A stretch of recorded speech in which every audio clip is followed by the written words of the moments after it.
بیٹا باپ سے بہت پیار کرتا ہے، بیوی شوہر سے بہت محبت کرتی ہے، مگر انتقال کے بعد سب کو اسی بات کی چنتا ہے کیسے ان کو جلدی سے دفن کر دیا جائے۔ قبر کھودنے والے کو بلایا گیا، قبر کھودنے والا آ کے قبر کھود رہا ہے، بار بار پوچھا جا رہا ہے اے قبر کھودنے والے کتنا ٹائم لگے گا؟ اس نے بولا 4 گھنٹے لگیں گے۔ 4 گھنٹے کے حساب سے اعلان کر دیا گیا فلاں صاحب کا انتقال ہو گیا ہے، عصر کے بعد مٹی پڑے گی، مغرب کے بعد مٹی پڑے گی۔ او لوگوں، ہم نے مرنے کے بعد 24 گھنٹے کا ویٹ بھی نہ کیا، ہم نے دیکھا قبر کو تیار کرنے میں کتنا سمے لگے گا اور اسی کے حساب سے ہم نے مٹی کا اعلان کر دیا۔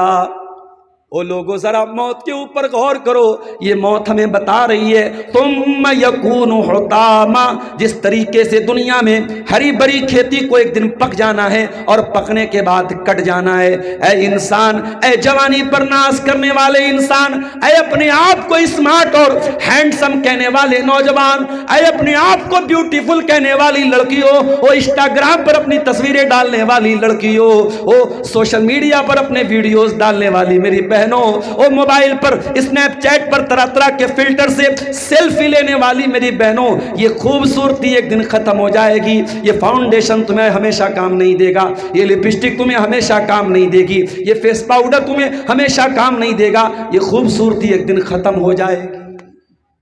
مر گیا انسان، ساری خوبصورتی ختم ہے، ساری طاقت ختم ہے۔ دنیا میں کپڑا بدلنے میں بڑا ٹائم لگایا کرتا تھا، آج مرنے کے بعد اتنا بے بس اور کمزور ہو چکا ہے کہ کینچی لے کر اس کی آستین کو کاٹا جا رہا ہے، اس کے کپڑے کو اس کے بدن سے، اس لائق بھی وہ نہیں کہ اپنا کپڑا خود اتار سکے، کینچی لے کر کے اس کے کپڑے کو کاٹ کر کے برباد کر کے کپڑا اس کے بدن سے نکالا جا رہا ہے۔ دنیا میں باتھ روم میں نہانے جاتا تھا، مجھ کو یہ صابن چاہیے، مجھ کو یہ شیمپو چاہیے، مجھ کو یہ باڈی واش چاہیے، مجھ کو یہ فیس واش چاہیے، میں گرم پانی سے نہاؤں گا، میں ٹھنڈے پانی سے نہاؤں گا۔ او نہانے کے لیے نخرا کرنے والوں، مرنے کے بعد تم کوئی نخرا نہیں کر پاؤ گے، مرنے کے بعد تم یہ بھی نہیں کہہ پاؤ گے او لوگوں میں تو گیزر سے نہایا کرتا تھا، میں تو پانی گرم کر کے نہایا کرتا تھا، مجھے ٹھنڈے پانی سے کیوں نہلا رہے ہو؟ میں لائف بوائے سے نہایا کرتا تھا، میں لکس سے نہایا کرتا تھا، تم بغیر صابن کے مجھ کو کیوں نہلا رہے ہو؟ مجھ کو نیم کی پتیوں سے کیوں نہلا رہے ہو؟ نہلایا جا رہا ہے، کوئی پیٹ دبا کے اس کے بدن کی گندگی کو نکال رہا ہے، کوئی ہاتھوں میں کپڑا لے کے اس کی پاخانہ کی، اس کی شرمگاہ کی گندگیوں کی غلاظت کو صاف کر رہا ہے، کوئی اس کی ناک میں روئی ڈال کے اس کو وضو کرا رہا ہے۔ او لوگو، انسان کتنا بے بس ہو گیا، انسان کتنا کمزور ہو گیا، اپنی موت پر اگر غور کرے، اپنی لاش پر اگر غور کرے، اپنے انجام پہ غور کرے تو شاید دنیا کی رنگینیوں میں اتنا کھو نہ جائے۔ نہلانے کے بعد وہ انسان، وہ لڑکی جس کی الماری اس کی ڈریسز سے بھری ہوئی تھی، جس کے پاس بہت ساری فراک تھی، لہنگا تھا، ساڑیاں تھی، ہائے ہائے آج مرنے کے بعد اسے سفید کلر کے ایک کاٹن کی سوتی چادر میں کفنایا جا رہا ہے۔ دنیا میں بڑے بڑے برانڈڈ کپڑے پہننے والے، 1,000 روپیہ میٹر کپڑا پہننے والے کو بھی اسی کفن کا معمولی کپڑا کفنایا جا رہا ہے۔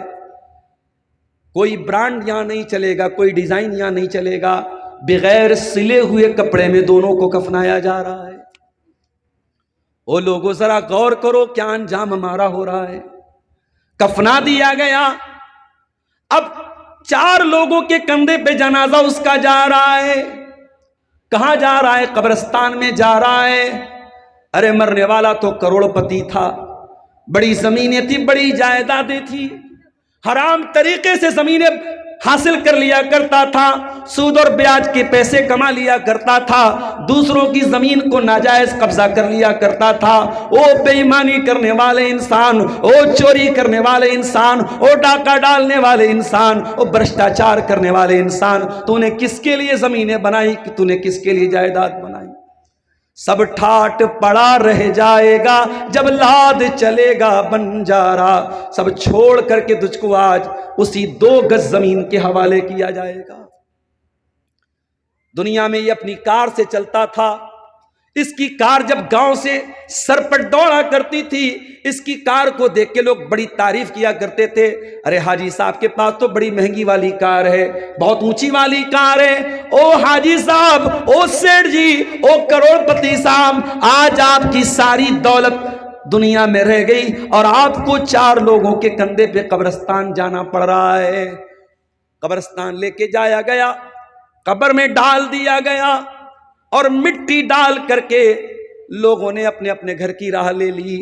بیٹے نے بھی باپ کی مٹی دے کے ہاتھ جھاڑ لی، بیوی 4 مہینہ 10 دن تک عدت گزارنے کے بعد بھول گئی، تیری اولاد تجھ کو بھول گئی، تیرے بچے تجھ کو بھول گئے، تیری بیوی تجھ کو بھول گئی، اور اس قبر کی تاریکی میں میرے بھائی اب تو خود اپنے عمل کا حساب دے گا، تو منکر نکیر کو جو سوالوں کا جواب دے گا تو اپنے عقیدے اور اپنے عمل کے حساب سے جواب دے گا۔ نہ وہاں تیرے بیوی بچے تیرے کام آئیں گے، نہ وہاں تیری دھن دولت تیرے کام آئے گی، نہ وہاں تیرا پاور تیرے کام آئے گا۔ ثم یکون حطاما، میرے بندو تمہیں دنیا میں کٹ جانا ہے، جس طریقے سے اس کھیتی کو ایک دن کٹ جانا ہے اور کھیتی کے کو ایک سپاٹ میدان بن جانا ہے، اسی طریقے سے تجھے اپنے گھر سے نکل کے قبرستان جانا پڑے گا، تجھے مرنا پڑے گا، تجھے دنیا سے جانا پڑے گا۔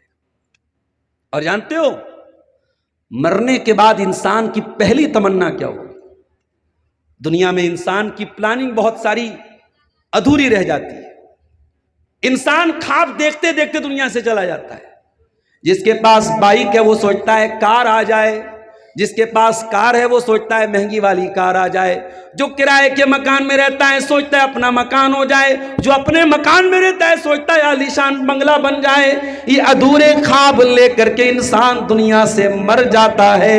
کوئی ایکسیڈنٹ ہو جاتا ہے، کوئی بیماری آ جاتی ہے، کسی بہانے سے موت آ جاتی ہے اور انسان مر جاتا ہے۔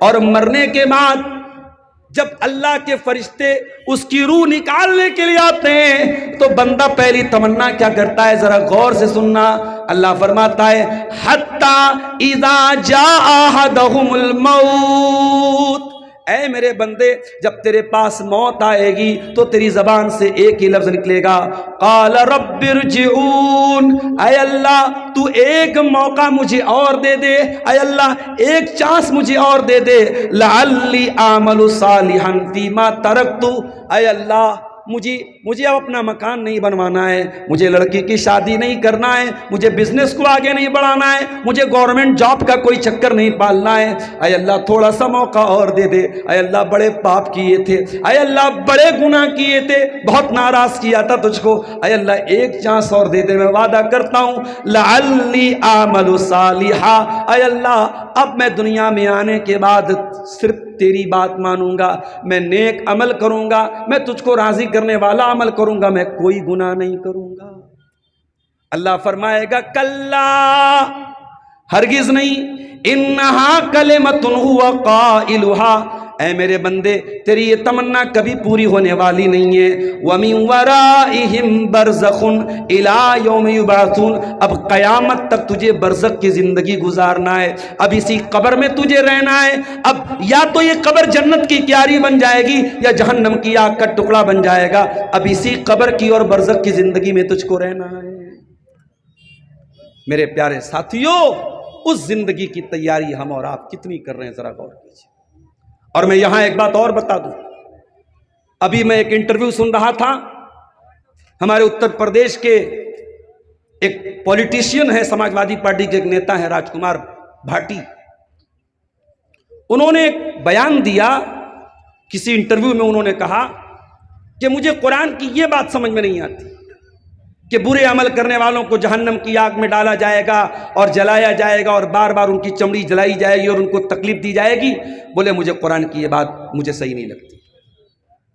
میرے بھائیوں، آج بہت سارے لوگوں کو قرآن کی یہ باتیں صحیح نہیں لگتی یا ان کو سمجھ میں نہیں آتی، لیکن آپ ایک بات یاد رکھیے، یہ کانسیپٹ کہ اسلام نے جو ہمیں یہ کانسیپٹ دیا ہے کہ قیامت آئے گی، یہ اللہ تعالیٰ کے جسٹس اور انصاف کے لیے ضروری ہے کہ قیامت آئے۔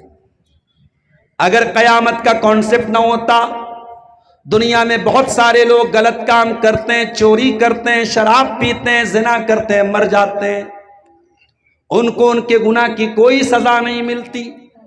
بہت سچے لوگ، بہت ایماندار لوگ، بہت اچھے لوگ دنیا سے مر جاتے ہیں، ان کی نیکی کا کوئی پھل ان کو نہیں ملتا. اگر ہم یہ مانتے ہیں کہ اللہ تبارک و تعالیٰ جسٹس کرنے والا ہے، نیائے کرنے والا ہے، انصاف کرنے والا ہے، تو پھر ہمیں یہ ماننا پڑے گا کہ ایک دن حساب بھی اللہ تعالیٰ لے گا، ایک دن قیامت بھی قائم ہوگی. اسی لیے پانچوں ٹائم کی نماز میں ہم بار بار جب سورہ فاتحہ پڑھتے ہیں ہم کیا کہتے ہیں؟ الحمدللہ رب العالمین الرحمن الرحیم مالک یوم الدین. تمام تعریفیں اللہ تعالیٰ کے لیے جو سارے جہانوں کا رب ہے، بہت مہربان ہے، بہت کرپا کرنے والا ہے. مالک یوم الدین، اور حساب کے دن کا مالک ہے، بدلے کے دن کا مالک ہے. جب تک آپ یہ نہیں مانیں گے لا الہ الا اللہ پڑھنے کا کوئی مطلب نہیں ہے میرے پیارے ساتھی. اگر ہم یہ مانتے ہیں کہ اس برہمانڈ کا، اس وشو کا کوئی رچنا کار ہے، اس کائنات کا کوئی بنانے والا ہے، اس کریشن کا کوئی کریٹر ہے، اس یونیورس کا کوئی رب ہے، تو ہمیں یہ ماننا پڑے گا کہ ایک دن the day of justice, the day of resurrection, the final day, the last day, قیامت کا دن آئے گا، اور اس دن اللہ تبارک و تعالی بندوں کو ان کا حساب دے گا. اور اسی بات کو اللہ تعالیٰ سورہ آل عمران کی آیت نمبر 185 میں اور کلیئر طریقے سے بیان کرتا ہے. فرماتا ہے کل نفس ذائقۃ الموت، میرے بندو ہر نفس کو مرنا ہے. وَإِنَّمَا تُوَفَّوْنَ أُجُورَكُمْ يَوْمَ الْقِيَامَةِ، اور مرنے کے بعد تمہیں قیامت کے دن تمہارے عمل کا پورا پورا حساب دیا جائے گا. فَمَنْ زُحْزِحَ عَنِ النَّارِ وَأُدْخِلَ الْجَنَّةَ فَقَدْ فَازَ، تو جو اللہ کی عدالت میں، اللہ کی بارگاہ میں جو جہنم کی آگ سے بچا لیا جائے گا اور جو جنت میں داخل کر دیا جائے گا وہی کامیاب ہونے والا ہے. وَمَا الْحَيَاةُ الدُّنْيَا إِلَّا مَتَاعُ الْغُرُورِ، اور اے میرے بندو یہ دنیا کی زندگی تو دھوکے کا سامان ہے، یہ دنیا دھوکے باز ہے، یہ دنیا بے وفا ہے. اس دنیا نے آج تک کسی کے ساتھ وفا نہیں کی ہے، اس دنیا نے آج تک کسی کا ساتھ نہیں دیا ہے. یہ ہے اسلام کا کانسیپٹ.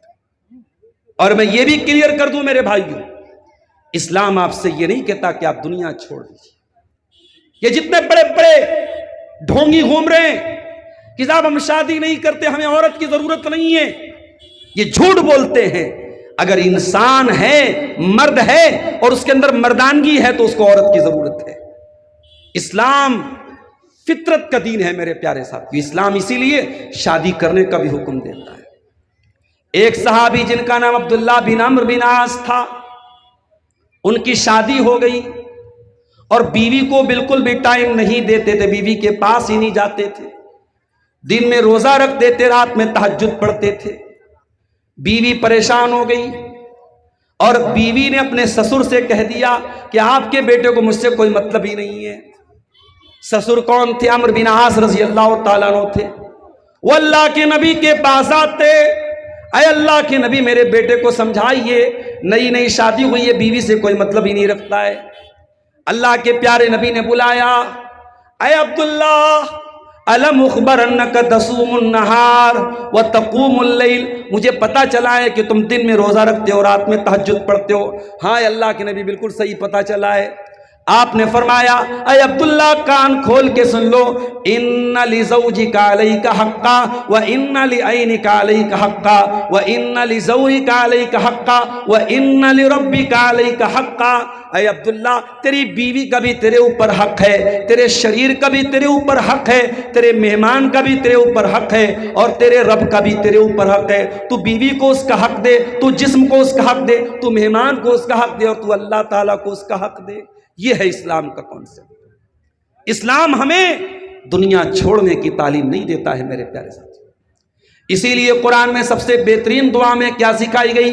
ربنا آتنا فی الدنیا حسنہ وفی الآخرۃ حسنۃ وقنا عذاب النار. اے پروردگار تو دنیا میں بھی بھلائی عطا فرما اور آخرت میں بھی بھلائی عطا فرما اور جہنم کی آگ سے ہم کو بچا لے. آخرت کی فکر میرے پیارے ساتھی، یہ اسلام کی تعلیم ہے. آج ہم اور آپ غور کریں، ہماری زندگیوں میں آخرت کی فکر کہاں ہے؟ مسجد میں ہم دیکھتے ہیں جمعہ کے دن چندہ ہوتا ہے، سب سے زیادہ 10 کے اور 5 کے سکے آتے ہیں، کیونکہ وہاں آخرت کا معاملہ ہے۔ جہاں دنیا میں خرچ کرنے کی بات آتی ہے، دنیا کے شوق کے لیے خرچ کرنے کی بات آتی ہے، آدمی ہزاروں خرچ کر دیتا ہے۔ جہاں آخرت کی بات آتی ہے وہاں چمڑی چلی جائے دمڑی نہ جائے، وہ مزاج ہوتا ہے۔ میرے پیارے ساتھیو، صحابہ کرام کی زندگیوں کو ذرا اٹھا کر کے دیکھو۔ یہ ابو بکر صدیق رضی اللہ تعالیٰ عنہ ہیں، اللہ کے نبی کے سب سے چہیتے صحابی ہیں، اللہ کے نبی کے دوست ہیں، ساتھی ہیں، بہت بڑے صحابی ہیں، بڑا مرتبہ ہے ان کا۔ ابو بکر صدیق کبھی کبھی کسی پرندے کو دیکھ کر کے کہا کرتے تھے، اے کاش ابو بکر تو بھی اس پرندے کی طرح ہوتا، اے ابو بکر کاش تو اس پرندے کی طرح ہوتا اور تجھے اللہ تعالیٰ کا حساب و کتاب نہ دینا پڑتا، تجھے گناہ پر کوئی سزا نہ ملتی، تجھے اللہ تعالیٰ کے یہاں کوئی حساب و کتاب نہ دینا پڑتا۔ اے ابو بکر کاش کہ تیری ماں نے تجھے جنم ہی نہ دیا ہوتا، نہ تو دنیا میں پیدا ہوتا، نہ تجھ کو حساب دینا پڑتا۔ یہ ابو بکر صدیق بول رہے ہیں، یہ ان کا جملہ ہے جو نبی کی زبان سے بار بار جنتی ہونے کی بشارت سن رہے ہیں، جو ان کا جملہ ہے، کہہ رہے ہیں کہ کاش تیری ماں نے تجھ کو جنم ہی نہ دیا۔ حضرت عمر فاروق کو دیکھو میرے پیارے ساتھیو، حضرت عمر فاروق ایک دن رات میں گشت کر رہے تھے، رات میں نکلے تھے، ان کا معمول تھا اپنی رعایا کی، اپنی عوام کی خبر گیری کیا کرتے تھے، گشت لگایا کرتے تھے۔ رات کا سناٹا تھا، اللہ کا کوئی بندہ سورہ طور کی تلاوت کر رہا تھا، اور سورہ طور کی آیت حضرت عمر کے کانوں میں پڑی، ان عذاب ربک لواقع ما لہ من دافع، اللہ کا عذاب آنے والا ہے اور اللہ کے عذاب کو کوئی روکنے والا نہیں ہے۔ حضرت عمر نے قرآن کی آیت سنی، وہیں پر گر گئے، بے ہوش ہو گئے، ہوش آیا، گھر آئے اور 1 مہینے تک بیمار رہے۔ لوگ عیادت کرنے آتے، خبر گیری کرنے آتے، اے عمر فاروق کیا معاملہ ہے، کیوں بیمار پڑے ہیں؟ حضرت عمر کوئی جواب نہیں دے پاتے ہیں۔ قرآن کی ایک آیت سن کر کے جس میں اللہ کے عذاب کا تذکرہ ہے، جس میں جہنم کا تذکرہ ہے، حضرت عمر 1 مہینے تک بیمار پڑ جاتے ہیں۔ یہ صحابہ کرام تھے، ان کی زندگیوں میں آخرت کی ٹینشن اور آخرت کی فکر تھی میرے پیارے ساتھی۔ یہی عمر فاروق جب انتقال کا ٹائم آتا ہے اور ابو لولو فیروز نام کا ایک ظالم ان کے اوپر حملہ کرتا ہے، فجر کی نماز حضرت عمر پڑھا رہے تھے اور اس نے آ کر خنجر مارا اور حضرت عمر وہی مصلی پر گر جاتے ہیں، ان کے پیٹ پر حملہ کرتا ہے، ان کی عطریاں کٹ جاتی ہیں، گھر لائے جاتے ہیں، حکیموں کو بلایا جاتا ہے، دوائیں دی جا رہی ہیں، لیکن کوئی آرام نہیں ہو رہا ہے، اور یقین ہو گیا حضرت عمر کو کہ اب میرا آخری ٹائم ہے، اب میرا انتقال کا ٹائم آ چکا ہے۔ حضرت عمر فاروق رضی اللہ تعالیٰ عنہ بڑے گھبرائے ہوئے ہیں، چہرے پر بڑی گھبراہٹ ہے۔ ایک نوجوان آ کے کہتا ہے، اے امیر المومنین آپ کو اتنا گھبرانے کی کیا ضرورت ہے، آپ تو اللہ کے نبی کے بڑے چہتے صحابی ہیں اور آپ نے اسلام کا بڑا ساتھ دیا ہے، آپ نے نبی کا ساتھ دیا ہے، آپ نبی پر ایمان لائے اور نبی دنیا سے گئے تو نبی آپ سے راضی تھے۔ اے عمر فاروق، ابو بکر صدیق کا دور آیا، ان کے دور میں بھی آپ نے اسلام کی بڑی خدمت کی اور ابو بکر صدیق دنیا سے گئے تو وہ بھی آپ سے راضی تھے، پھر آپ کا دور آیا اور آپ نے بھی بڑے اچھے طریقے سے حکومت کی۔ اے عمر فاروق آپ کو اتنا گھبرانے کی کیا ضرورت ہے؟ اب ذرا جملہ سنیے گا حضرت عمر کا، بخاری کے الفاظ ہیں، حضرت عمر کہتے ہیں لو ان لی طلاع الارض ذهبا، او لوگو عمر کی تمنا تو یہ ہے کہ عمر کے پاس اگر زمین بھر کے سونا بھی آ جائے لفتدیت بہ من عذاب اللہ، تو عمر اللہ کی راہ میں وہ زمین بھر کے سونا دینے کو تیار ہے، اللہ کے عذاب سے بچنے کے لیے عمر اللہ کی راہ میں زمین بھر کے سونا بھی دینے کو تیار ہے۔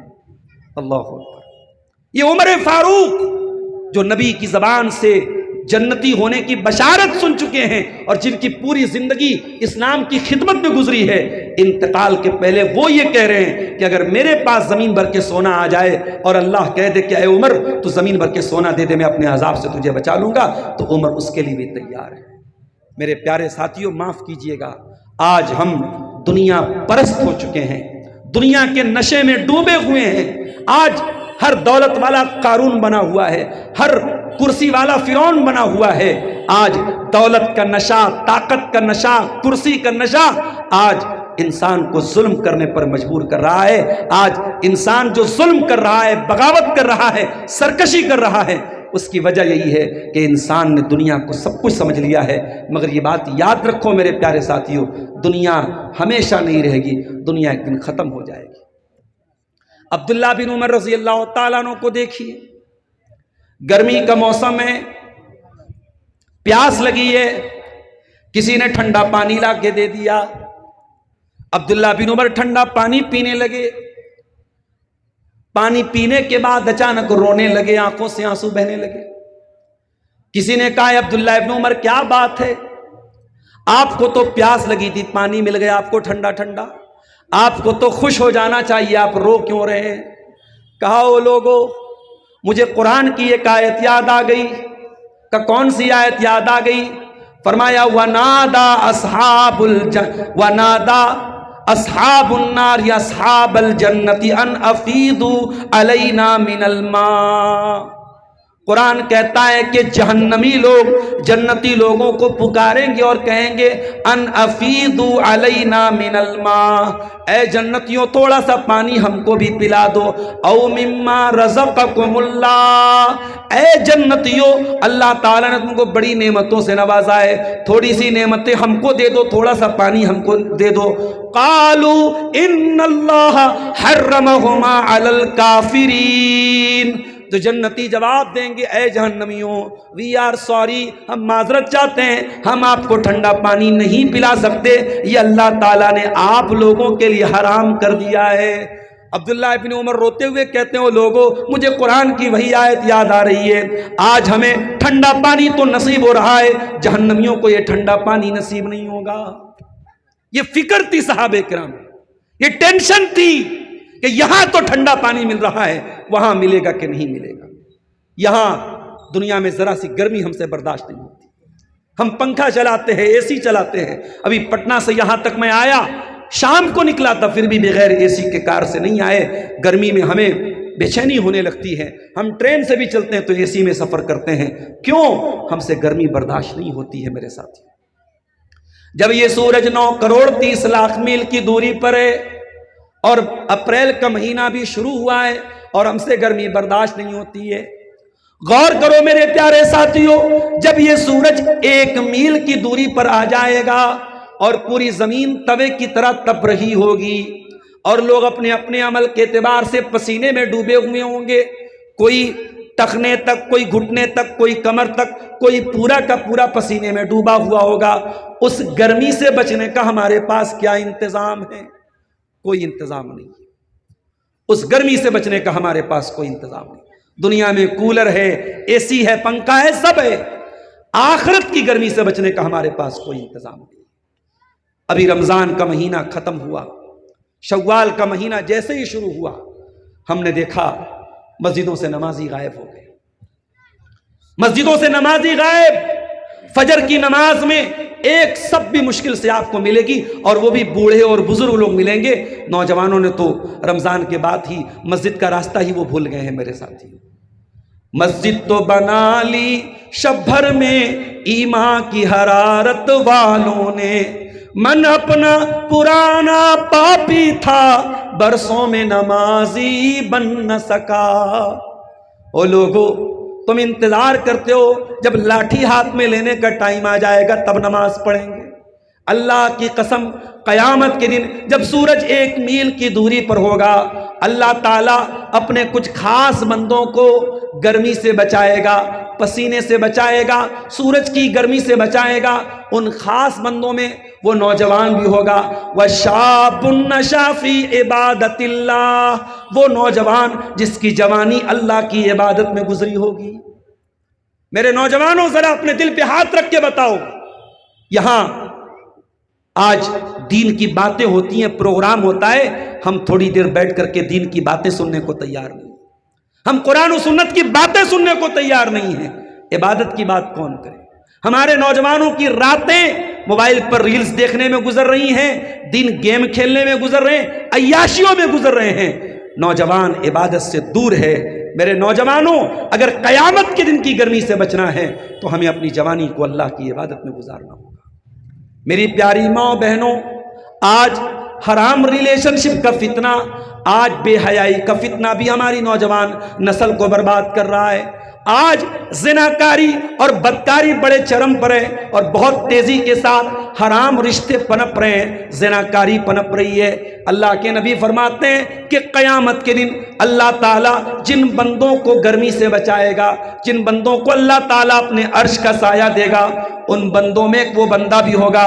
فرمایا وَرَجُلٌ دَعَتْهُ امْرَأَةٌ ذَاتُ مَنْصَبٍ وَجَمَالٍ فَقَالَ إِنِّي أَخَافُ اللَّهَ، وہ نوجوان جس کو کوئی خوبصورت عورت اور پیسے والی عورت غلط کام کی دعوت دے اور وہ یہ کہہ کے ٹھکرا دے میں اللہ سے ڈرتا ہوں، جس کو زنا کی دعوت دی جائے، حرام کام کی دعوت دی جائے اور وہ یہ کہہ کے ٹھکرا دے کہ نہیں، میں تمہارے چکر میں نہیں پڑتا، میں اللہ سے ڈرتا ہوں۔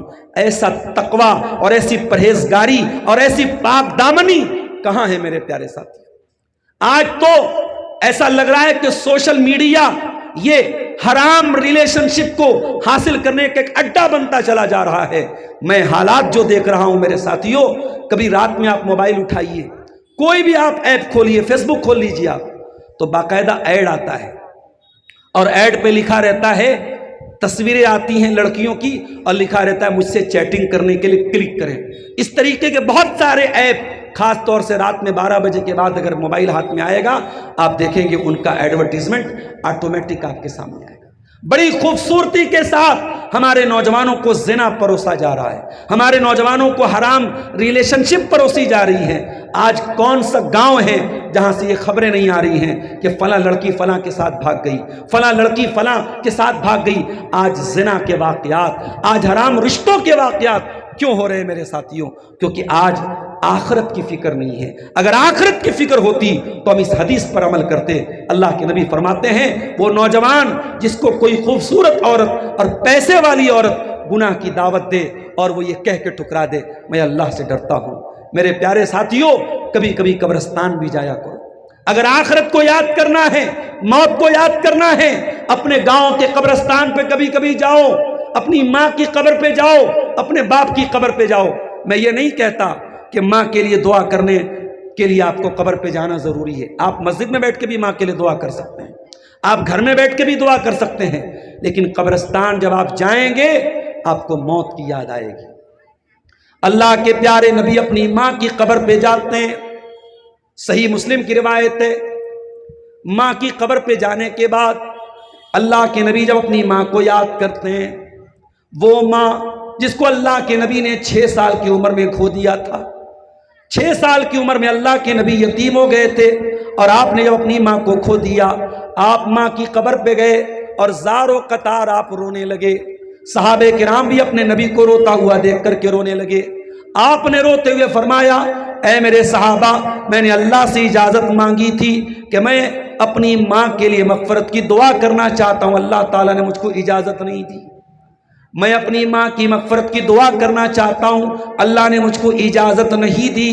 پھر میں نے اللہ سے اجازت مانگی کہ اے اللہ میں اپنی ماں کی قبر پہ جانا چاہتا ہوں، اللہ نے مجھ کو اجازت دے دی۔ فزور القبور، تو تم بھی قبرستان جایا کرو، فإنہا تذکرکم الآخرہ، قبرستان جانے سے آخرت کی یاد آتی ہے۔ قبرستان جانا چاہیے میرے ساتھیوں، اس لیے جانا چاہیے کہ وہاں جانے کے بعد آپ کو اپنی حیثیت پتہ چلے گی، آپ کو معلوم ہوگا کہ یہی ہمارا آخری ٹھکانہ ہے دنیا میں، یہی ہم کو مرنے کے بعد جانا ہے۔ اس لیے میرے پیارے ساتھیوں، اگر آخرت کی فکر ہے تو کبھی کبھی قبرستان بھی جایا کرو۔ اگر آخرت کی فکر ہے میرے پیارے ساتھیوں، دنیا کی عورتوں کے پیچھے بھاگنے والوں، کاش تم نے جنت کی عورتوں کا تذکرہ قرآن میں پڑھا ہوتا۔ او دنیا کی خوبصورتی کے پیچھے دیوانے ہو جانے والے میرے نوجوانوں، کاش کہ تم نے جنت کی حوروں کے بارے میں پڑھا ہوتا۔ ٹھیک ہے، آج بالی ووڈ میں فلمیں بن رہی ہیں، جنت کی حوروں کا مذاق اڑایا جا رہا ہے، آج سوشل میڈیا پر جنت کا مذاق اڑایا جا رہا ہے، مگر ہم جانتے ہیں کہ قرآن میں اللہ تعالیٰ بار بار جنت کا تذکرہ کرتا ہے تاکہ جنت کو حاصل کرنے کی طلب ہمارے اندر پیدا ہو۔ کبھی غور کیجئے، سورہ رحمان آپ پڑھیے، اللہ فرماتا ہے فیہن قاصرات الطرف لم یطمثہن انس قبلہم ولا جان فبأی آلاء ربکما تکذبان۔ او لوگو، جنت میں ایسی خوبصورت عورتیں ہوں گی جو نظریں جھکا کر کے چلنے والی ہوں گی اور جن کو کسی انسان نے اور کسی جن نے چھوا بھی نہیں ہوگا۔ پتہ یہ چلا کہ جو عورت دنیا میں نظروں کو جھکا کر کے چلتی ہے، جو عورت دنیا میں شرما کے چلتی ہے، جس کی آنکھوں میں شرم ہوتی ہے، وہ جنتی عورت کی علامت اس کے اندر پائی جاتی ہے۔ جنتی عورت بے حیا نہیں ہوتی، جنتی عورت بے شرم نہیں ہوتی۔ اللہ نے فرمایا جنت کی عورتیں نظروں کو جھکا کر کے چلنے والی ہوں گی اور ان کو کسی انسان نے اور کسی جن نے چھوا نہیں ہوگا۔ فَبِأَيِّ آلَاءِ رَبِّكُمَا تُكَذِّبَانِ، تو اے انسانوں اور اے جنات، تم اپنے رب کی کون کون سی نعمتوں کو جھٹلاؤ گے؟ كأنهن الياقوت والمرجان فبأي آلاء ربكما تكذبان۔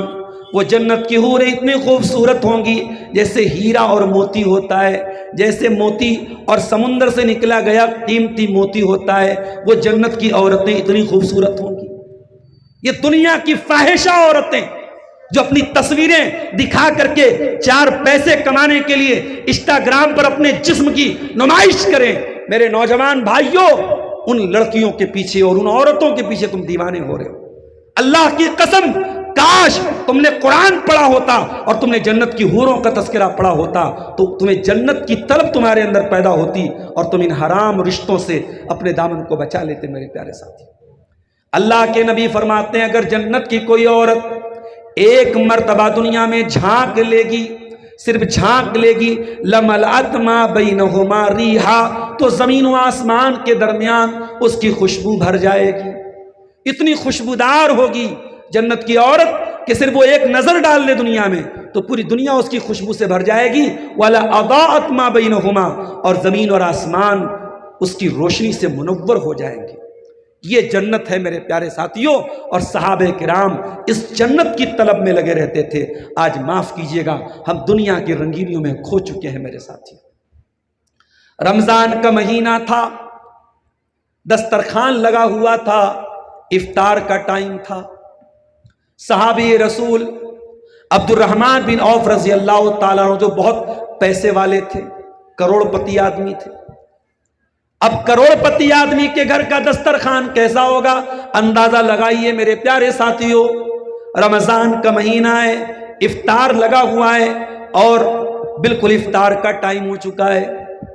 عبد الرحمن بن عوف اس دسترخوان کو دیکھتے ہیں، ان کو جنگ احد کا ایک منظر یاد آ جاتا ہے۔ عبد الرحمن بن عوف رونے لگتے ہیں اور روتے روتے کہتے ہیں او لوگو، مجھے احد کا میدان یاد آ گیا۔ احد کے میدان میں مصعب بن عمیر شہید کر دیے گئے تھے، اور مصعب بن عمیر جب شہید کیے گئے تھے ان کو جس چادر میں کفنایا گیا وہ چادر چھوٹی تھی اور ان کی باڈی لمبی تھی۔ ان کا سر ڈھانکا جاتا تھا، پیر کھل جاتا تھا، پیر ڈھانکا جاتا تھا، سر کھل جاتا تھا۔ سر کو ڈھانکا گیا اور پیر کے اوپر اذخر گھاس ڈال کے ان کو دفنایا گیا، کفنایا گیا۔ او لوگو، یہ لوگ تو اللہ والے تھے، یہ لوگ تو دیندار تھے۔ ثم تکون حسناتنا اجلت لنا، پھر ہم جیسے دنیا دار لوگ آ گئے اور ہم دنیا ہی میں اپنی نیکیوں کا مزہ لینے لگے۔ ہم کو دنیا میں دولت مل رہی ہے، اچھا کھانا مل رہا ہے، اچھی نعمتیں مل رہی ہیں۔ اس کا مطلب یہ ہوا کہ ہم تو دنیا ہی میں اللہ تعالیٰ کی نعمتوں کا مزہ لے رہے ہیں، پتہ نہیں ہمیں آخرت میں نصیب ہوں گی کہ نہیں ہوں گی۔ اتنا کہہ کر کے عبد الرحمن بن عوف رونے لگے اور روتے روتے دسترخوان سے اٹھ کر کے چلے گئے۔ کبھی آپ کے اندر یہ خیال کیوں نہیں پیدا ہوا؟ کبھی آپ جب اپنے دسترخوان پہ دیسی مرغا کھا رہے ہوں، بہترین روٹی کھا رہے ہوں، بہترین چاول کھا رہے ہوں، اس وقت آپ کو یہ احساس کیوں نہیں ہوتا میرے پیارے ساتھیوں کہ کاش جنت میں بھی یہ نعمتیں ہم کو مل جائیں۔ ایک مرتبہ اللہ کے نبی کے پاس ایک بہت قیمتی ریشم کا کپڑا لایا گیا۔ اس زمانے میں ریشم کا کپڑا بڑا قیمتی ہوتا تھا، آج بھی بڑا قیمتی ہوتا ہے۔ میں بنارس کا رہنے والا ہوں اور بنارس میں کپڑے کا کاروبار ہوتا ہے۔ ہم سے بہتر کون بتا سکتا ہے کہ ریشم کی کیا قیمت ہوتی ہے؟ ریشمی کپڑا آج بھی اس کو انگریزی میں سلک بولتے ہیں، وہ بڑا قیمتی کپڑا مانا جاتا ہے۔ وہ جب ریشمی کپڑا آیا اور صحابہ کرام اس کپڑے کو چھو کر کے کہ اتنا سافٹ ہے، اتنا ملائم ہے، اس کی تعریف کرنے لگے۔ اللہ کے نبی نے فرمایا کہ او لوگو، اس کپڑے کو دیکھ کر کے تم بہت زیادہ خوشی منا رہے ہو، تمہیں یہ لگ رہا ہے کہ یہ کپڑا بڑا قیمتی ہے۔ لمنادیل سعد بن معاذ فی الجنت خیر من ھذا، اے میرے صحابہ، جنت میں سعد بن معاذ کے جو رومال ہوں گے، ان کے ہاتھوں میں جو رومال ہوگا، جو دستی ہوگی، وہ بھی اس سے بہتر ہوگی۔ یعنی دنیا کا بہترین سے بہترین کپڑا جنت کے رومال کے برابر بھی نہیں ہو سکتا۔ ایک صحابی کا نام لے کے اللہ کے نبی نے فرمایا کہ سعد بن معاذ کو جو رومال دیا جائے گا جنت میں، وہ بھی اس سے بہتر ہوگا۔ میرے پیارے ساتھیوں، آج دنیا کے اچھے کپڑے، اچھی سواری، اچھے مکان کے پیچھے جب ہم بھاگتے ہیں تو ہم جنت کے بارے میں کیوں نہیں سوچتے ہیں؟ میرے ساتھی، ہم دنیا کی تکلیفوں میں جہنم کی تکلیفوں کو کیوں یاد نہیں کرتے؟ حضرت ربیع بن خیثم کو دیکھو، انہوں نے اپنے گھر میں ایک نقلی قبر بنائی ہوئی تھی۔ جب ان کو یہ لگتا کہ دنیا مجھ کو دھوکہ دینے کی کوشش کر رہی ہے، وہ اپنی نقلی بنائی ہوئی قبر میں جا کے لیٹ جاتے تھے اور یہ تصور کرتے تھے میں مر گیا ہوں، اور قرآن کی اس آیت کو پڑھنے لگتے تھے، رب ارجعون لعلی اعمل صالحا، اے اللہ مجھے ایک موقع اور دے دے، میں وعدہ کرتا ہوں میں نیک عمل کروں گا۔ اور پھر اس قبر سے باہر نکل کے آ جاتے اور کہتے، اے اللہ تیرا شکر ہے، ابھی تو نے مجھ کو موت کے حوالے نہیں کیا ہے، ابھی میں زندہ ہوں، ابھی میں نیک عمل کر سکتا ہوں۔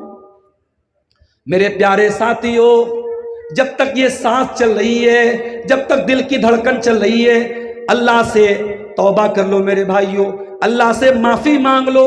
پھر توبہ کرنے کا ٹائم نہیں ملے گا، پھر معافی مانگنے کا ٹائم نہیں ملے گا۔ رات کا سناٹا جب ہو جائے، اپنے گھر جاؤ اور وضو کر کے اللہ کی بارگاہ میں ہاتھ پھیلا کر کے اپنے گناہوں کو یاد کر کے اللہ کے سامنے اپنے گناہوں کو یاد کر کے چند آنسو بہا لو میرے ساتھیوں۔ اللہ کی قسم، اللہ کے خوف سے بہنے والا آنسو اللہ کو بڑا محبوب ہے۔ اللہ کے نبی فرماتے ہیں، لیس شیء احب الی اللہ من قطرتین، اللہ تعالیٰ کو دو قطرے بہت زیادہ پسند ہیں، قطرۃ دموع من خشیت اللہ، ایک اللہ کے خوف سے بہنے والا آنسو کا قطرہ، اور ایک اللہ کی راہ میں بہنے والا خون کا قطرہ۔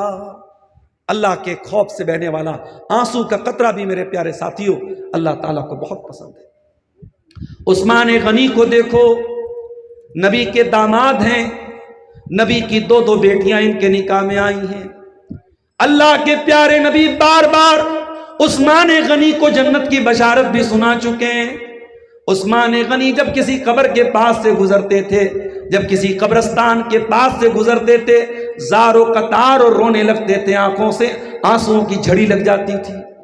کسی نے پوچھا، اے عثمان غنی کیا بات ہے، جنت کی باتوں پہ آپ اتنا نہیں روتے ہیں، جہنم کی باتوں پہ آپ اتنا نہیں روتے ہیں، لیکن قبرستان کو دیکھ کے رونے لگتے ہیں، قبر کو دیکھ کر کے رونے لگتے ہیں۔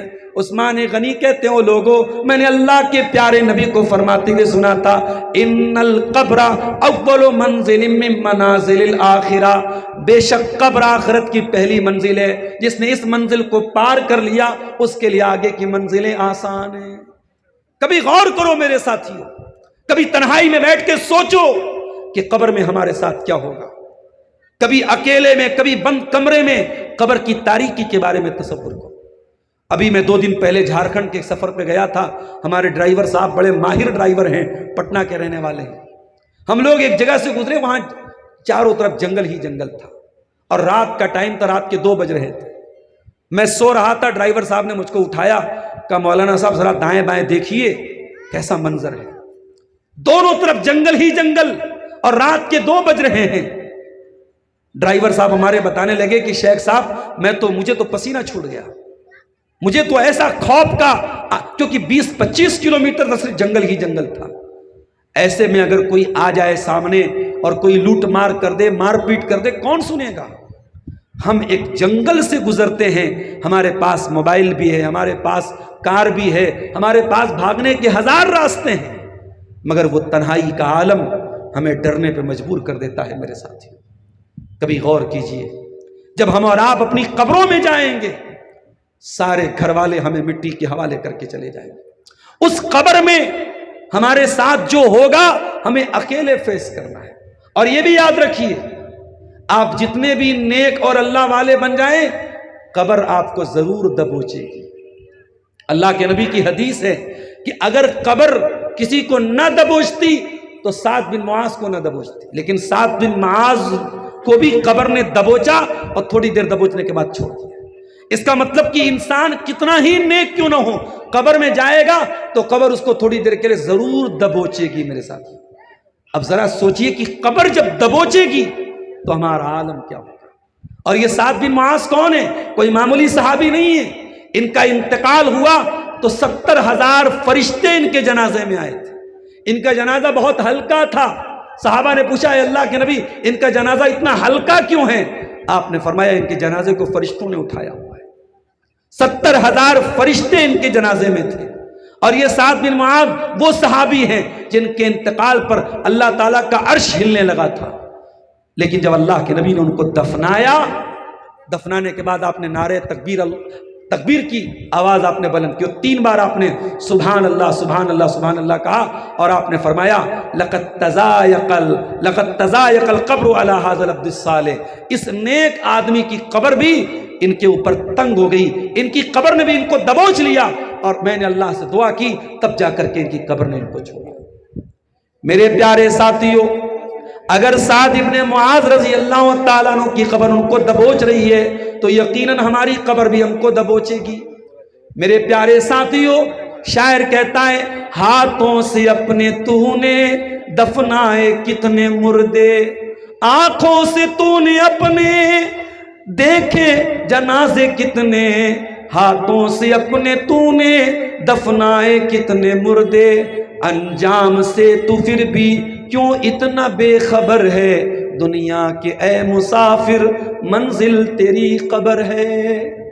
میرے پیارے ساتھیوں، اسی لیے قرآن ہم سے کہتا ہے الہاکم التکاثر، او دنیا کی دولت کمانے والو، او دنیا میں نام کمانے والو، او دنیا کی شہرت کمانے والو، حتی زرتم المقابر، یہ جو دھوکے میں تم پڑے ہوئے ہو، جب قبر میں تم جاؤ گے یہ سارا دھوکہ ختم ہو جائے گا، تم ہوش میں آ جاؤ گے.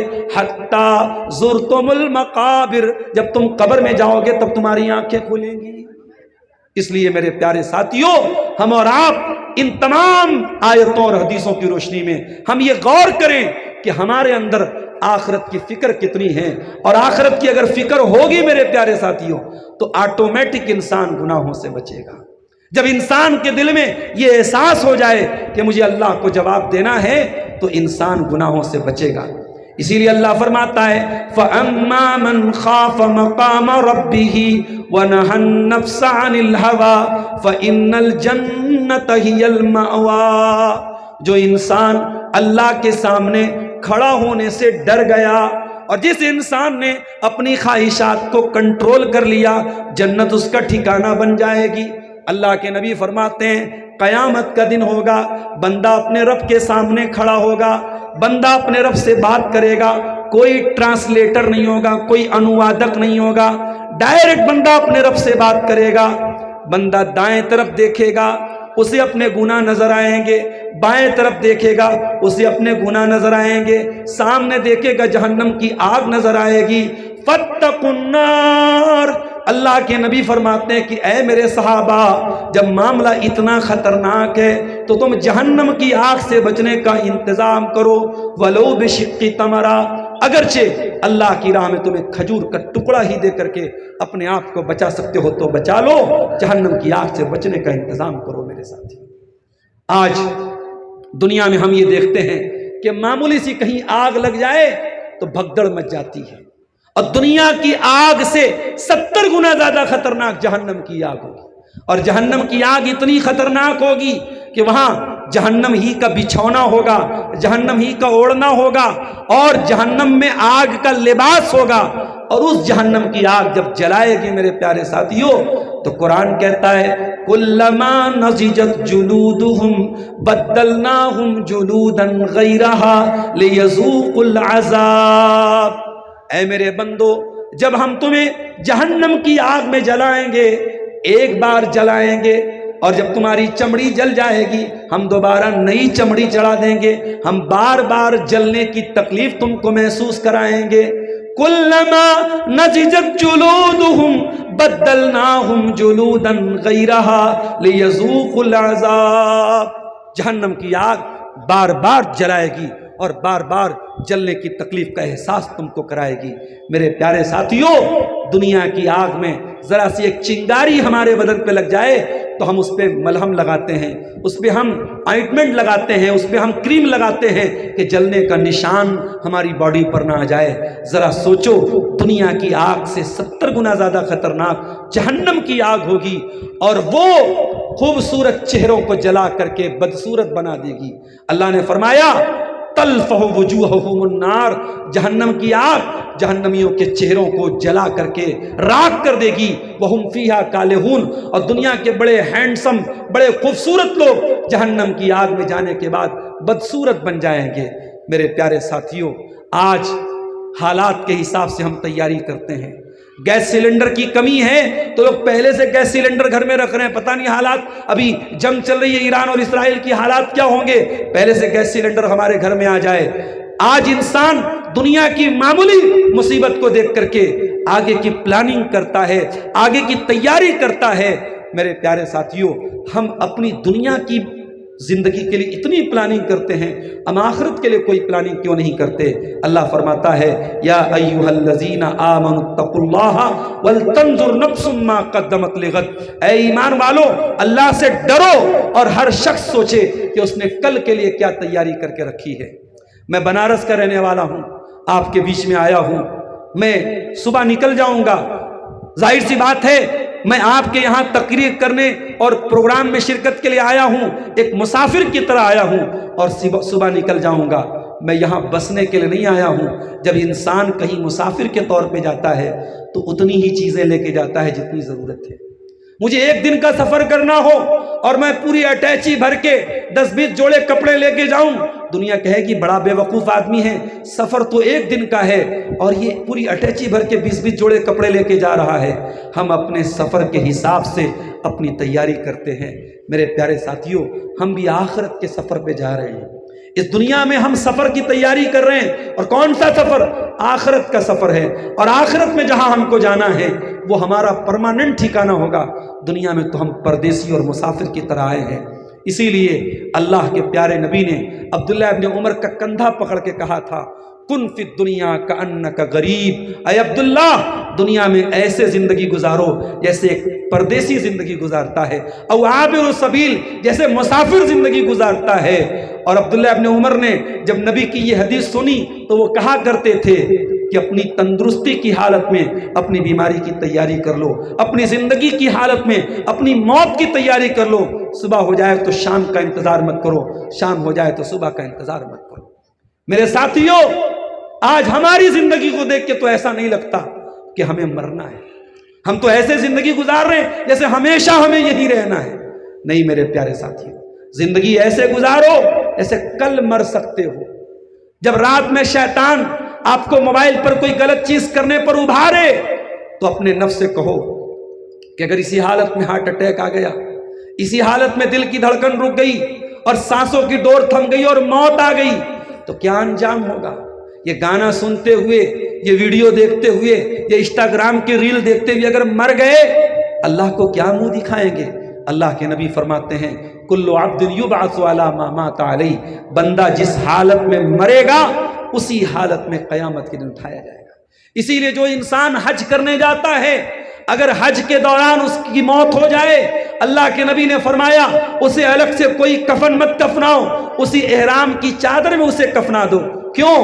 فَإِنَّهُ يَأْتِي يَوْمَ الْقِيَامَةِ مُلَبِّيًا، جو لبیک لبیک کہتے ہوئے مرا ہے، جو حج کرتے ہوئے مرا ہے، جو عمرہ کرتے ہوئے مرا ہے، کل قیامت کے دن اٹھے گا، لبیک لبیک کہتا ہوا اٹھے گا، عمرہ کی حالت میں اٹھے گا، احرام کی حالت میں اٹھے گا۔ میرے پیارے ساتھیوں، جب رات میں کوئی غلط کام کرنے پر شیطان آپ کو ابھارے تو آپ نبی کی یہ حدیث یاد کر لو کہ اسی حالت میں اگر مر گئے تو ہمارا انجام کیا ہوگا۔ میرے عزیزو، آخرت کی یہ فکر اگر پیدا ہو جائے تو آٹومیٹک انسان غلط کاموں سے بچے گا۔ آج یہ جتنی چوری ہو رہی ہے، جتنی بے ایمانی ہو رہی ہے، جتنا زنا ہو رہا ہے، جتنے نشے کی دکانیں چل رہی ہیں، کیوں چل رہی ہیں؟ کیونکہ انسان کو یہ احساس نہیں ہے کہ اسے اللہ کے سامنے جواب دینا ہے۔ اسی لیے اللہ قرآن میں کہتا ہے وَيْلٌ لِّلْمُطَفِّفِينَ، بربادی ہے ناپ تول میں کمی کرنے والوں کے لیے۔ الَّذِينَ إِذَا اكْتَالُوا عَلَى النَّاسِ يَسْتَوْفُونَ، جب سامان لینے جاتے ہیں تو پورا پورا لیتے ہیں۔ وَإِذَا كَالُوهُمْ أَوْ وَزَنُوهُمْ يُخْسِرُونَ، اور جب سامان دینے کا نمبر آتا ہے تو ڈنڈی مارتے ہیں۔ جب آپ اپنا حق لینے جائیں پورا پورا لیں، تنخواہ لینے جائیں پوری پوری لیں، اور ڈیوٹی کرنے جائیں تو ڈیوٹی میں چوری کریں، کام میں چوری کریں۔ یہ بے ایمانی، یہ کرپشن، یہ بھرشٹاچار کیوں ہیں؟ اللہ فرماتا ہے الا یظن اولئک انہم مبعوثون، اے چوری کرنے والوں، اے بے ایمانی کرنے والوں، اے ڈنڈی مارنے والوں، کیا تمہیں اس بات کا ڈر نہیں ہے کہ تمہیں مرنا ہے اور مرنے کے بعد اللہ کے پاس جانا ہے؟ یوم یقوم الناس لرب العالمین، وہ بہت بڑا دن ہوگا، وہ قیامت کا دن ہوگا، اور اس دن تم اللہ کے سامنے کھڑے ہو جاؤ گے۔ میرے پیارے ساتھیوں، دنیا کا ہر پاورفل، ہر طاقتور یہ بات یاد رکھے کہ اس کے اوپر بھی ایک پاور والا ہے۔ دنیا میں پاور کا غلط استعمال کرنے والی طاقتیں، اپنی کرسی اور اقتدار کا غلط استعمال کرنے والی طاقتیں، یہ بات یاد رکھیں، اللہ کا انصاف ایک دن آنے والا ہے۔ میرے ساتھ آج اسرائیل کی پارلیمنٹ میں قانون پاس ہوا کہ فلسطین کے جتنے لوگوں کے خلاف اسرائیل کی عدالت میں کیس چل رہا ہے اور جن کے اوپر یہ الزام ہے کہ انہوں نے کسی آتنکوادی اور دہشت گردی کے کام کو انجام دیا ہے، اسرائیل کی پارلیمنٹ میں آج قانون لاگو ہوا، ان کو سزائے موت دی جائے گی۔ اب اس کا انجام سمجھتے ہیں آپ کہ جو فلسطینی اس وقت اسرائیل کی قید میں ہیں ان کو ایک طرف سے وہ سزائے موت دے دیں گے، وہ اس قانون کی روشنی میں ان کے پاس ادھیکار آ گیا کہ وہ ان کو سزائے موت دے سکتے ہیں۔ لیکن یہ بات یاد رکھیے کہ کوئی بھی ظالم اگر دنیا میں ظلم کر رہا ہے، اللہ کہتا ہے کہ وما ربک وما اللہ بغافل عما تعملون، اللہ غافل نہیں ہے ظالموں کے ظلم سے۔ اللہ ظالموں کو مہلت دے سکتا ہے، ڈھیل دے سکتا ہے، مگر ظالم کی جس دن اللہ تعالیٰ پکڑ کرے گا اللہ اس دن چھوڑے گا نہیں۔ ان قیدی متین، اللہ کی تدبیر بہت مضبوط ہے۔ اس لیے میرے پیارے ساتھیوں، اگر گناہ کے باوجود اللہ آپ کو نواز رہا ہے، دولت دے رہا ہے، پیسہ دے رہا ہے، طاقت دے رہا ہے، اللہ کی ڈھیل کا ناجائز فائدہ نہ اٹھاؤ۔ میری پیاری ماں اور بہنوں، اگر کوئی حرام کام کرنے کے بعد بھی آپ کی زندگی اچھی گزر رہی ہے، دھوکہ نہ کھانا، اللہ کی ڈھیل سے دھوکہ نہ کھانا۔ ان بطش ربک لشدید، اللہ کی پکڑ بڑی سخت ہے، اللہ کا عذاب بڑا کٹھور ہے، اور جتنا اللہ کا عذاب آئے گا اور اللہ کی پکڑ آئے گی پھر انسان کے پاس بچنے کا کوئی راستہ نہیں ہوگا۔ اس لیے میرے پیارے ساتھیوں، فکر آخرت یہ سب سے ضروری چیز ہے۔ دنیا کی فکر تو ہر آدمی کچھ نہ کچھ کرتا ہے، لیکن اصل چیز یہ ہے کہ انسان آخرت کی فکر کرے۔ اور آخری آیت پڑھ کے میں بات ختم کروں گا، چونکہ اب رات زیادہ ہو رہی ہے اور آپ حضرات دھیرے دھیرے منتشر بھی ہو رہے ہیں۔ ایک آخری بات کہ اللہ تعالیٰ نے قارون کو ایک نصیحت کی تھی، اور جو قارون کو جو نصیحت کی گئی ہے، دنیا میں ہر انسان اس نصیحت کو اپنے لیے سمجھے۔ یہ نصیحت میرے لیے بھی ہے، یہ آپ کے لیے بھی ہے۔ اللہ نے کیا فرمایا؟ وَابْتَغِ فِي مَا آتَاكَ اللَّهُ الدَّارَ الْآخِرَةَ، اے قارون، اللہ تعالیٰ نے تجھ کو جو دولت دی ہے، اس دولت کے ذریعے تو آخرت کی تیاری کر۔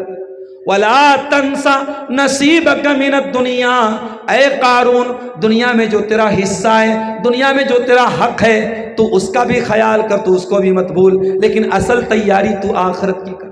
ہمارا اصل ٹھکانہ آخرت ہے، ہم وہاں کی تیاری کریں، وہاں کے لیے محنت کریں۔ میرے پیارے ساتھیوں، آج ایک دوسرے سے کمپٹیشن ہو رہا ہے، زمین کے لیے، جائیداد کے لیے، دھن کے لیے، دولت کے لیے۔ قرآن کہتا ہے وَسَارِعُوا إِلَىٰ مَغْفِرَةٍ مِّن رَّبِّكُمْ وَجَنَّةٍ عَرْضُهَا السَّمَاوَاتُ وَالْأَرْضُ، ارے مقابلہ کرنا ہے تو اللہ کی جنت کے لیے مقابلہ کرو۔ اور جب اس طریقے کا اللہ کی راہ میں خرچ کرنے کا کوئی موقع آئے، چاہے مسجد کے لیے آپ کو بلایا جائے، مدرسے کے لیے بلایا جائے، قبرستان کے لیے بلایا جائے، اس طریقے کے نیکی کے کاموں میں خرچ کرنے کی بات آئے تو آپ دوسروں کا انتظار مت کیجیے، آگے بڑھ کے بڑھ چڑھ کر کے حصہ لیجیے۔ اگر آخرت کی فکر ہے، یہ نیکی کرنے کا موقع ہے، یہ آخرت بنانے کا موقع ہے میرے پیارے ساتھیوں۔ یاد کیجئے جب جنگ تبوک کا موقع آیا تھا اور پیارے نبی نے اعلان کیا تھا جو جنگ تبوک کی تیاری میں تعاون کرے گا میں اس کو جنت کی گارنٹی دیتا ہوں۔ حضرت عمر فاروق رضی اللہ تعالیٰ عنہ اپنے گھر آئے اور اپنے گھر کا آدھا مال، اپنے گھر کا آدھا سامان لے کر کے اللہ کے پیارے نبی کے پاس آئے اور پیارے نبی نے پوچھا ما ابقیت لأہلک، اے عمر گھر والوں کے لیے کیا چھوڑ کے آئے ہو؟